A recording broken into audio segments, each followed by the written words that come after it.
Você me perguntou sobre a mente, né? Se uma pessoa tem uma mente diferente de outras pessoas. Se uma pessoa tem uma mente melhor, outra tem uma mente pior, uma mais desenvolvida, outra menos desenvolvida. Como é que eu entendo essa questão da mente? Bom, eu queria fazer uma comparação para que eu possa explicar a maneira como eu entendo essa questão da mente. Eu entendo que a mente está como um software, assim como o cérebro está para um hardware. Então, por exemplo, um computador. Você tem um computador, ele tem ali os periféricos físicos, né? Placa-mãe, processador, memória, você tem placa de vídeo, aí você tem monitor, teclado, mouse, né? Você tem todo o equipamento físico, aquilo que você pode tocar. Por isso que chama hardware, porque é a parte, vamos dizer assim, dura do sistema. Hard, né? É a parte que você pode tocar, é matéria. Agora nós temos software. Software é a parte leve e macia, por assim dizer, né? É a parte que você não toca, são os softwares. Você não consegue pegar o Windows na mão. Você pode até pegar um CD que tenha um Windows gravado dentro dele, mas você não pega o CD, é o hardware. As informações que estão ali dentro são o software. Então, esse exemplo do computador me ajuda muito a entender a questão da mente.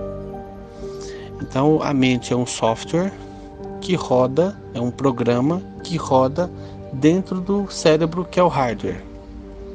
Bom, se a gente entender isso, você pode compreender que existem pessoas com cérebros melhores e pessoas com cérebros não, piores, por assim dizer.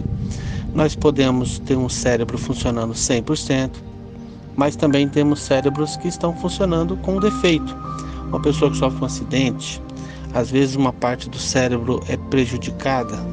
O que vai acontecer? Uma parte do hardware não está funcionando bem e então automaticamente o software também não vai funcionar bem, porque o software é totalmente dependente do hardware.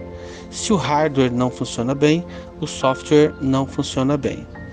Então, se você tem um cérebro saudável, bem cuidado, bem trabalhado, estimulado, porque cérebro também você precisa estimular, você precisa exigir dele, como um músculo, né? Se você não exige, ele atrofia. Então, o cérebro é a mesma coisa. Se você não exige do seu cérebro, o seu cérebro também atrofia, ele diminui, ele não está produzindo o que ele pode produzir. E se o hardware não está funcionando bem, o que acontece com a mente?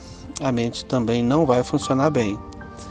Inclusive, o livro de Urantia fala de um tipo de morte, quando ele trata da morte mental, a morte intelectual, é quando o cérebro sofre uma avaria tão grave a ponto de que a mente não consegue mais exercer a sua função. Ou seja, você tinha um computador, esse computador queimou um equipamento, queimou o processador, nada mais vai funcionar, porque é essencial para o computador que o processador esteja em funcionamento. Então você pode ter as outras coisas funcionando, você pode ter o HD funcionando, a memória está boa, a placa-mãe está boa, mas se o processador não está funcionando, o hardware inteiro vai deixar de funcionar. Então o cérebro pode, em algum momento, sofrer um defeito, um grau de, o livro chama de atingir um grau de irreparabilidade, de forma que a mente deixa de funcionar.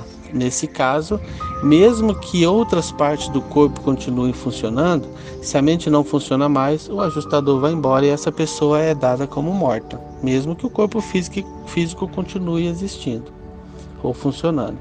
Mas se a mente não tem a sua função mais, que é de fazer escolhas, tomar decisões, então o cérebro, o mesmo cérebro funcionando, a mente já não tem mais a sua função, que é tomar decisões, fazer escolhas. E é por isso que o ajustador, então, considerando a morte mental dessa pessoa, ele vai para o paraíso e vai aguardar os fins dos dias dessa vida, até algum dia ele ser ressuscitado, e nesse novo corpo ele terá um novo cérebro funcionando perfeitamente, uma mente funcionando perfeitamente, o ajustador volta.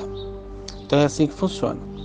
Então, se a gente for abordar essa questão de tem gente com mente melhor ou com mente pior, Tem. Por quê? Porque nós temos pessoas com cérebros melhores e cérebros piores. Isso é fato, né?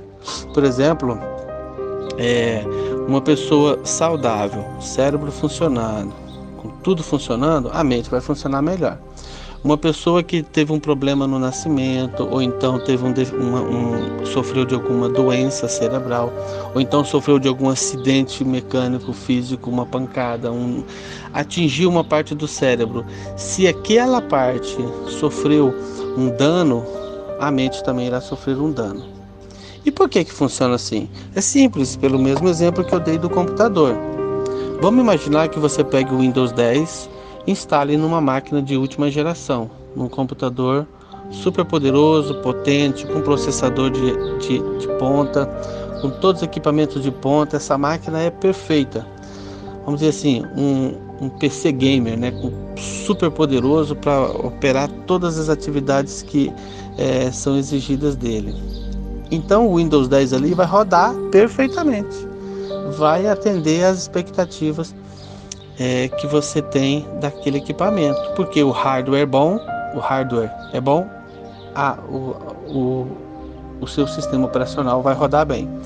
Pega esse mesmo Windows 10, mesmo software, instala na máquina antiga, velha, com problemas, um processador antigo, já capenga, já fraco. E aí o que vai acontecer então?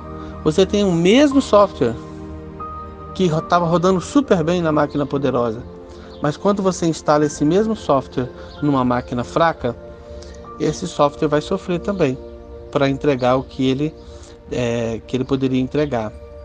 Então o rendimento vai ficar travando, vai ficar dando problema, vai dando mensagem de erro, trava a memória, falta memória, o processador esquenta, desliga. Então começa a dar problema. Então não é que cada ser humano recebe uma mente diferente. Todos nós temos a mesma mente, que é uma dotação da ministra divina. A ministra divina doa a mente a todos de maneira igual. Depende de quê? Depende da capacidade do hardware dessa pessoa. Depende do funcionamento do seu cérebro. Depende da capacidade de processamento, capacidade de memória. Depende da saúde desse cérebro, se você faz uso de medicamentos que afetam o seu cérebro, se você faz uso de drogas, se você usa o álcool, o cigarro, ou qualquer outra coisa, o que você está fazendo? Você está afetando o seu cérebro, porque essa droga ela vai pela corrente sanguínea, né, e vai para o cérebro. Então, se você tomar um álcool, vai para o cérebro. E aí é por isso que a pessoa fica bêbada, fica tonta, fica zonza. A pessoa fez o uso da nicotina, o cigarro, isso vai afetar o cérebro. Fez o uso de qualquer outra droga ou algum medicamento, vai afetar o cérebro. Então todas essas substâncias podem afetar a sua máquina. E quando afeta o seu cérebro, automaticamente está afetando o seu software, porque é a sua mente. Então nós temos sim pessoas que, por não fazer o uso adequado do seu corpo, não preservar a saúde do seu corpo, a saúde da sua máquina, do seu cérebro, pode estar prejudicando sim o funcionamento da sua mente e automaticamente prejudicando a interação que poderia ocorrer entre essa mente e o ajustador do pensamento. O ajustador do pensamento também necessita de uma mente 100% atuante, estabilizada, saudável, para que ele possa fazer o seu trabalho. Então uma coisa vai desencadeando outras coisas e assim sucessivamente. Então nós podemos contribuir cada vez mais com a saúde do nosso corpo, com a saúde do nosso cérebro, do nosso hardware, para que a nossa mente funcione bem, para que a gente possa ter um bom contato com o ajustador. Isso é o nosso trabalho. Isso é parte da nossa missão. Ou podemos fazer tudo o contrário e prejudicar e nos afastarmos cada vez mais, também fazendo o processo inverso, né? Prejudicando o nosso corpo, dificultando o funcionamento do cérebro, dificultando o funcionamento da mente, dificultando o contato com o ajustador. Então tudo isso depende de nós, de termos a consciência de que nós temos que cuidar bem dessa máquina, para que a gente possa, lá no fim, a gente ter um contato melhor com o nosso ajustador.